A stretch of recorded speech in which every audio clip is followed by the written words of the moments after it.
இரண்டாவது அம்சம்தான் சதகா. சதகாக்கள் சகோதரர்களே, வாழ்க்கையில செலவழிக்கிற மாதிரி நல்ல பழக்கம் பிள்ளைகளுக்கு உருவாக்கும். சதகா நபி ஸல்லல்லாஹு அலைஹி வஸல்லமுடைய சதகாவை பார்த்துட்டு ரசூலுல்லாஹ்ட குடும்பமே சதகா செய். ரசூலுல்லாஹ் உங்களுக்கு தெரியும், சாப்பிட கூட வசதி இருக்காது. ஆனா நபி அவங்க பார்த்தாங்க, நான் முன் வழிகாட்டி அறிக்கணும். சதக்காக்கு வழிகாட்டி அறிக்கும். நபியுடைய மனைவிமார் ஹதீஜா ரலியல்லாஹு அன்ஹா ஒரு தடவை ரசூலுல்லாஹ்ட உம்மா ஹலீமா, ரசூலுல்லாஹ்ட பால் கொடுத்த உம்மா ஹலீமா ரசூலுல்லாஹ் பார்க்க வந்துட்டாங்க. ஹதீஜா ரலியல்லாஹு கொடுத்து கொடுத்து பழகி ஹலீமாவுக்கு என்ன செஞ்சாங்க, ஒரு வாகனம் நிறைய, அதாவது தண்ணி சுமக்கிறதுக்கு ஒரு ஒட்டகம். அந்த காலத்தில் ஆட்டு தலண்டா பொறுமதி. இன்றைக்கு தான் மதீனால ஆட்டு தலை தனியே தருவாங்க. ஆட்டு தலைண்டா பொறுமதி. 40 ஆட்டு தலையை கட்டி அப்படியே ஹலீமாட கையில கொடுத்துட்டாங்க, எடுத்துட்டு போங்க. கொடுக்கிற பழக்கம் இது ஹதீஜா ரலியல்லாஹு அன்ஹாவுடைய சதகா. பெண்புல ஸல்லல்லாஹு அலைஹி வஸல்லம் பழகி கொடுத்தாங்க. ஒரு மனைவி இடத்துல சதகாவுடைய பழக்கம் வருமெண்டா எப்படி வரும்? கணவன் காட்டினது. கணவன் கஞ்சனாக இருந்தா மனைவி கஞ்சன் இருப்பாள். சில நேரம் அப்படியே கொடுத்துட்டாங்க. ஹஸ்ரத் ஆயிஷா ரலியல்லாஹு அன்ஹா அடுத்த மனைவி ரசூலுல்லாஹ்ட எப்படி சதகா கொடுப்பாங்கண்டா, ஆயிஷா ரலியல்லாஹு அன்ஹாக்கு முஆவியா ரலியல்லாஹு அன்ஹு ஒரு தடவை 80,000 திர்ஹம் அனுப்பி வச்சார். 80,000 திர்ஹம் அப்படியே சதகா கொடுத்துட்டாங்க. அப்படியே சதகா கொடுத்துட்டாங்க. கூடுதலா சதக்கா கொடுக்கிறன்னு சொல்லி அவங்கள தாத்தாட மகன் அப்துல்லா பின் ஜுபைர், ஆயிஷா ரலியல்லாஹு கூடுதலா சதக்கா கொடுக்காங்கன்னு சொல்லி இவரு ஒரு வார்த்தை சொல்லிட்டார். அப்துல்லா பின் ஜுபைர் சொல்லிட்டாரு, சாட்சிய இனி கவனிச்சுக்கோன்னா, இதுக்கு போறோம் இவ கண்ட்ரோல் பண்ணுவேன், இவ சதக்கா கொடுக்காம தடுப்பேன். ஆயிஷா ரலியல்லாஹு இது கேள்விப்பட்டதோட சத்தியம் பண்ணிட்டாங்க, இதுக்கு பிறகு நான் அப்துல்லா பின் ஜுபைரோட பேசவே மாட்டேன். ஏனென்றா ஹஸ்ரத் ஆயிஷா ரலியல்லாஹு அன்ஹாவுடைய வீட்டுக்குள்ள மதரசா இருந்துச்சு, லேடிஸ் மதரசா. ஹஸ்ரத் மிஸ்வர் பின் மஹ்ரமா, அப்துல் ரஹ்மான் போன்றவங்க ஆயிஷா ரலியல்லாஹு ஓதிட்டு இருப்பாங்க. அவங்க பனு ஜஹரா கோத்திரத்தை சேர்ந்தவங்க. சத்தியம் பண்ணினத்துக்கு பிறகு அப்துல்லா பின் ஜுபைர வீட்டுள்ளுக்கு எடுக்கவே இல்லை. சொந்த தாத்தட மகன், அவ்வளவுதான். எப்படியாவது அப்துல்லா பின் ஜுபைர் ஆயிஷா ரலியல்லாஹு அன்ஹாட்ட போகணும். மிஸ்வர் பின் மஹ்ரமா அடுத்தவன் சொல்றார், எப்படியாவது என்னை கூட்டிட்டு போய் என்னை சாட்சியிட விட்ட, என்ன அனுமதி இல்லாம போகலாது.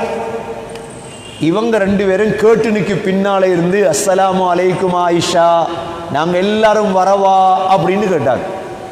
நாங்க எல்லாரும் வரையா அப்படின்னு இவங்க 2 பேர்னு சொல்லல, எல்லாரும் வரையான்னு கேட்டாங்க. ஆயிஷா ரலியல்லாஹு அன்ஹா சொல்லிட்டாங்க, எல்லாரும் வாங்க.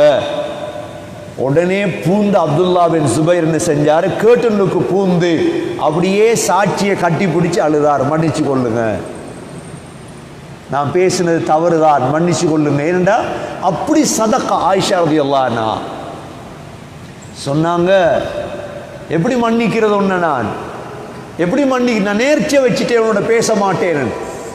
இல்லை மன்னிச்சு கொள்ளுங்க எப்படியாவது சொன்னாங்க. நேர்ச்சிக்கு என்ன செய்யறதுனா 40 அடிமை உரிமை விட்டாங்க. 40 அடிமைகளை உரிமை விட்டாங்க ஆயிஷா ரலியல்லாஹு அன்ஹா அப்துல்லா பின் ஜுபைரோட பேசுறதுக்கு. உரிமை விட்டுட்டு தான் பேச ஆரம்பிச்சாங்க.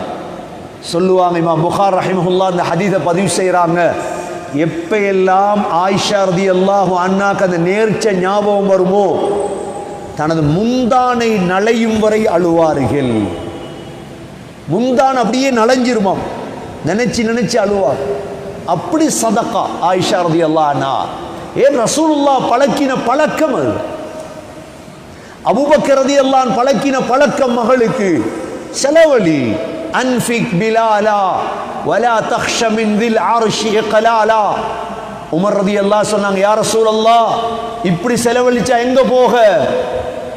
இப்படி செலவழிச்சா? இன்னொரு சஹாபி, யா ரசூலல்லாஹ், அர்ஷுடைய ரப்பிடம் பயப்படாதீங்க, கொடுங்க. நபி சொன்னாங்க, பிதாலிக உமிர், அவர் சொல்றதுதான் நான் ஏவப்பட்டிருக்கிறேன், கொடுக்கணும். நல்லா செலவழிக்கணும் சகோதரர்களே. ஆயிஷா ரலியல்லாஹு அன்ஹாக்கு ஒரு தங்க பிளேட் வருது, தங்க பிளேட் நிறைய முத்து. என்ன செஞ்சாங்க? அவ்வளவையும் பிரிச்சு, கிட்டத்தட்ட 1,00,000 திர்ஹம் பெறுமதி, அவ்வளவையும் பிரிச்சு ரசூலுல்லாஹ்ட மனைவிமாரு கொடுத்துட்டாங்க. இது ஆயிஷா ரலியல்லாஹு அன்ஹா. ரசூலுல்லாஹ்ட அடுத்த மனைவி ஸைனப் பின்த் ஹுஸைமா.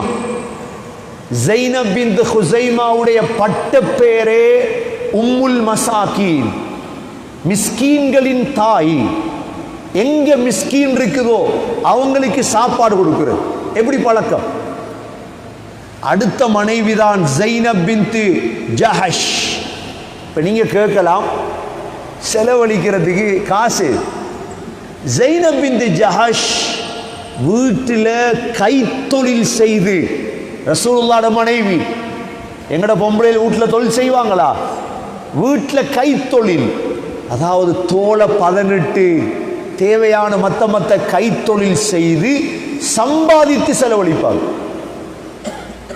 அப்ப செலவழிக்கணும் என்றா தொழில் தேவை. தொழிலை உருவாக்குறது இஸ்லாம். செலவழிக்கணும். ரசூலுல்லாஹ்ட மனைவிமார்கள் சகோதரர்களே, ரசூலுல்லாஹ் பழக்கின பழக்கம் பெண்களுக்கு. நாங்களும் பெண்களுக்கு சொல்லி வைக்கணும், வெள்ளிக்கிழமை வந்தா சமைக்க கோல 2 பார்சலை கூடுதலா சம. மிஸ்கீன்கள் ஃபகீர்கள் இல்ல, தனியே சாப்பிடப்படாதா முஸ்லீம்கள்? முஸ்லீம்கள் ஒரு நாளும் தனியே. ஹஸ்ரத் இப்ராஹிம் அலைஹிஸ்ஸலாத்துடைய பட்ட பேர் என்ன? அபு தைஃபான், விருந்தாளிகளின் தந்தை. தனியே சாப்பிட மாட்டார், தனியே சாப்பிட மாட்டார். தன்னோட பக்கத்தில் விருந்தாளி இருப்பார். சமைச்சா நபியோங்க சொல்லுவாங்க, ஆணத்தை கொஞ்சம் கூட்டு ஆயிஷா, பக்கத்து வீட்டில் கொடுக்கிறது. எங்கட கொஞ்சம் பேரை வீட்டு வழியே விருந்தாளிகளே வந்ததில்லை, கூட்டிட்டு போற பயம். அதான் முசீபத் வீட்டில், அதான் முசீபத். சதகா, இந்த நல்ல பழக்கத்தை சமூகத்தில் உருவாக்கும். ஹஜ்ஜில பொரட்டி யௌமுத் தர்வியா, பொரட்டுக்கு சொல்றேன். ஹஜ்ஜில யௌமுத், அந்த காலத்துல தண்ணி இல்லை, ஜம்சம் தண்ணி மட்டும்தான். என்ன செய்வாங்கன்னா, பொற 8 அண்டைக்கு எல்லாரும் மக்கால இருந்து தண்ணி எடுத்துட்டு போவாங்க அரஃபாத். ஹிஜ்ரி 160 ஹஜ்ஜிக்கு வாரா ஜுபைதா. யார் ஹஜ்ஜிக்கு வாரா? ஜுபைதா. ஹஜ்ஜிக்கு வந்து யோசிக்கிறா, நான் ஹஜ்ஜாஜிகளுக்கு தண்ணி கொடுக்கும். ஹஜ்ஜாஜிகளுக்கு என்ன செய்யணும்? எப்படி தண்ணி கொடுக்கிறது? தண்ணி இல்லை. அங்க தாயிஃப்ல வாதி நுமான் என்ற இடத்துல தண்ணி இருக்குது. அவ்வளோ தண்ணியையும் முஸ்தலிஃபாக்கு எடுக்கும். ஜுபைதா என்ன செஞ்சா, ஏற்கனவே ஜுபைதாவுடைய அரண்மனையில 100 ஹாஃபிதா பெண்கள் இருப்பாங்க. 50 பேர் குர்ஆன் ஓதிட்டே இருப்பாங்க, காதுல கேட்டுட்டே இருப்பா. தூங்கினத்துக்கு போறோம் மதரசா நடக்கும் ஜுபைதாட மாளிகையில். கலீஃபா ஹாரூன் ரஷீதுடைய மனைவி. இப்ப இன்ஜினியர் மாறலாம் சொன்னாங்க, ஜுபைதா அவ்வளோ லேசா தண்ணி எடுக்கல. சொன்னாங்க, ஜுபைதா ஒரு தடவை மண்வட்டியால கொத்துறதுக்கு 1 தீனார் செலவழிச்சாலும் பரவாயில்லை, தண்ணி எடுக்கத்தான் போகும். சரி, 10 மைல் தாயிஃப்ல இருந்து தண்ணி எடுக்கிறாங்க. அவ்வளோ ஹாஜிகளுக்கும் ஜுபைதா தண்ணியை கொடுத்துட்டா. கிட்டத்தட்ட 1950-60 வரைக்கும் ஹஜ்ஜிக்கு போன அவ்வளோ பேரும் குடிச்சது யார தண்ணிய? ஜுபைதாட. ஜுபைதாட தண்ணி. கணக்கு பார்க்குறாங்க இன்ஜினியர்மார், 17 லட்சம் தீனார் செலவு. எவ்வளோ செலவு? 17 லட்சம் தீனார், 54 லட்சம் திர்ஹம் செலவழிச்சு கொடுத்துட்டான். அல்லாஹ் ஜுபைதாவுக்கு செஞ்ச பெரிய கிருபை. அல்லாஹ் அதான் கேட்கிறார், உங்களுக்கு ஏன் செலவழிக்கலா? ஜகாத், சதகா. மூணாவது தான் வக்ஃப். மூணாவது தான் என்ன? வக்ஃப். வக்ஃப் செய்யும். கல்பில் நீயத்து வைக்கணும், நான் சம்பாதிச்ச சொத்து நான் வக்ஃப் செஞ்சுட்டு தான் மௌத் ஆகும். இந்த சமூகத்தில் முதல் வக்ஃப் செஞ்சது ஸல்லல்லாஹு அலைஹி வஸல்லம். என்ன வக்ஃப் செஞ்சாங்க? மஸ்ஜிது குபா. மஸ்ஜிது குபாவை கட்டி வக்ஃப் செஞ்ச யார்? ஸல்லல்லாஹு அலைஹி வஸல்லம். ரெண்டாவது வக்ஃப் மஸ்ஜிது நபவி. மஸ்ஜிது நபவியை வாங்கி கட்டினது யார்? மூணாவது வக்ஃப் என்ன தெரியுமா? நபி அவங்களுக்கு ஒரு கூட்டாளி இருந்தார், முஹைரீக் என்ற யஹூதி. இவர் உஹத் யுத்தத்தில் மௌத் ஆயிட்டார். மௌத்தாகும் பொழுது சொன்னார், யா ரசூலல்லாஹ், என்ற 7 தோட்டம் இருக்குது, நான் உஹதுல மௌத்தானா அவ்வளோ உங்களுக்கு தான், 7 தோட்டமும் உங்களுக்கு தான். ஸல்லல்லாஹு அலைஹி வஸல்லம் முஹைரீக் உஹதுல மௌத்தாயிட்டார். நபி அவங்க அந்த 7 தோட்டத்தையும் எடுத்து அப்படியே வக்ஃப் பண்ணி விட்டாங்க. ரசூலுல்லாஹ் வக்ஃப் செஞ்சிட்டு தான் எங்களை வக்ஃப் செய்ய சொன்னார். அதனால ஹஸரத் உமர் ரலியல்லாஹு வக்ஃப் இருக்குது, அலி ரலியல்லாஹு வக்ஃப் இருக்குது, உஸ்மான் ரலியல்லாஹு ஒவ்வொரு வெள்ளிக்கிழமையும் ஒரு அடிமை உரிமை விடுவாங்க. அலி ரலியல்லாஹு ஒவ்வொரு வெள்ளிக்கிழமையும் செலவழிப்பாங்க. அப்துல்லா பின் ஜுபைருக்கு 1000 அடிமைகள் மார்க்கெட்ல வியாபாரம் பண்ணுவாங்க. 1000 பேரும் கொண்டு வந்து காசை கொடுப்பாங்க. மாலை நேரம் ராவை கடையில் அவ்வளவே செலவழிச்சிருவாங்க. அல்லாஹ் கொடுக்கலையா? வர வர கொடுத்தாங்க, அல்லாஹ் கொடுத்துட்டே இருந்தார். அலி ரலியல்லாஹுடைய பரம்பரையில் வந்தவர் தான் ஸைனுல் ஆபிதீன். ஸைனுல் ஆபிதீன் கேள்விப்படுவோம், ஸைனுல் ஆபிதீன் என்று. இவர் அலி ரலியல்லாஹு பழக்கி வச்சிருந்தாங்க. எப்படி தெரியுமா? இவர் ஊரில் உள்ள 7 குடும்பங்களை கணக்கெடுத்து வைக்கிறது. ராவைக்கு எல்லாம் தூங்கினத்துக்கு பிறகு இவர் இறைச்சி கோதுமை எல்லாம் ஒரு பேக்கில் போட்டு தண்டை மேல சுமந்து அந்த 80 வீட்டுக்கு வாசல்ல வச்சுட்டு வந்துடுவார். சுபவுக்கு இவங்க கதவை திறந்தாங்கன்னா முன்னுக்கு இருக்கும் சாப்பாடு. இவங்களுக்கு தெரியாது யார் செய்யற, எந்த நாளும் இருக்கும் இறைச்சி கோதுமை. ஸைனுல் ஆபிதீன் மௌத் ஆயிட்டார். அலி அவருடைய பேரும்.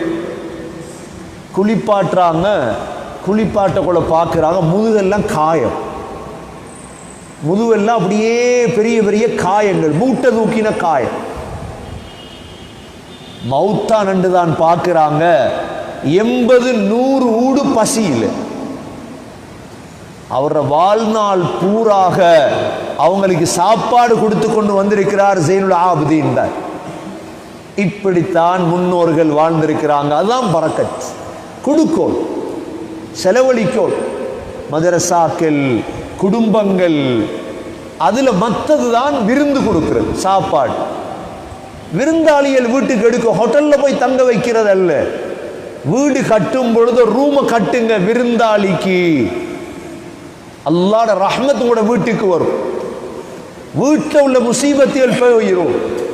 நாங்கள் மௌத்தான சக்கராத்தில் கிடக்க கூட மாடு இருக்கிற எல்லாரும் சக்கராத்தில் இருக்கார், மாடு அறுத்து அள்ளி கொடுப்போம் கடைசி நேரம். அது நேரத்தில் கொடுங்கல, நல்லாட பரக்கத் தரங்க. உங்களுக்கு என்ன குறை? கிழமை கிழமை சாப்பாட்டை கொடுங்க, பரக்கத், நீண்ட ஆயுள் கிடைக்கும் உங்களுக்கு. விருந்தாளிகளை கூப்பிடுங்க. ஊருக்கு வாராங்க விருந்தாளிகள், வீட்டை கூட்டிட்டு போங்க, இருக்கிறத கொடுங்க சாப்பாடு. சகோதரர்களே, இந்த நல்ல பழக்கம் தான் இன்ஃபாக், செலவழிக்கும்.